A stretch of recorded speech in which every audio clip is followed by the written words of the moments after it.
It is June 20th, 2005, and I am here at Friendship Village interviewing Dr. C. Bryson Schreiner about his role in World War II. A tribute to a time, starring Dr. C. Bryson Schreiner. Dr. Schreiner, would you please tell me when you were born?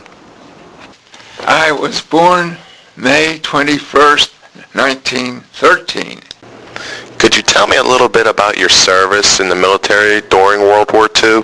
And so far as my war service goes, as a civilian, I was, a member of the civilian defense, and that role as a civilian defense volunteer, I did at least once have to circulate the neighborhood when they were supposedly having a blackout, a test blackout in case of air raids. And so I had to make sure that there were no lights shining in anybody's house, and if so, I had to warn them and get them to black it out. Now, I don't remember finding anybody that wasn't blacked out. Were you disappointed at all that you were unable to go overseas and fight in the war? No, not at all. While I was growing up, they didn't have all these organized sports for things. So, as a boy, I read history. I read historical novels. So I didn't have any interest in going to the war. Being an educated man, how did you feel when Hitler invaded Poland?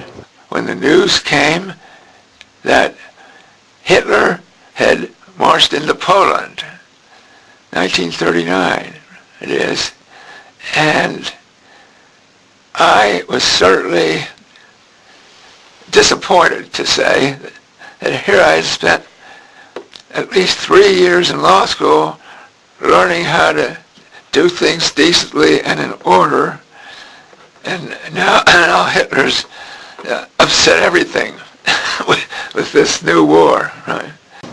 As an attorney, were there any services that you offered? Before the war began, I remember preparing some speeches at the request of a local Mount Lebanon resident who was running for the state legislature. And this was when a lot of us didn't think we should get mixed up in all that European war. We remembered George Washington's advice to stay out of there. And I remember writing speeches to indicate that even if everything goes down there in Europe, we have all the races and colors and education and everything in America, so we would be like Noah's Ark.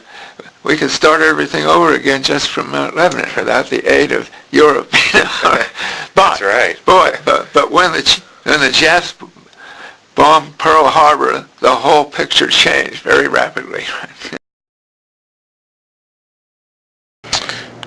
When Pearl Harbor was bombed on December 7th, 1941, Americans from all over united and volunteered their services from as little to as a garden to as big as their life in effort to stop the tyrant Adolf Hitler. If it wasn't for the efforts of Dr. Schreiner and many others during that time, the United States would have been a very different place.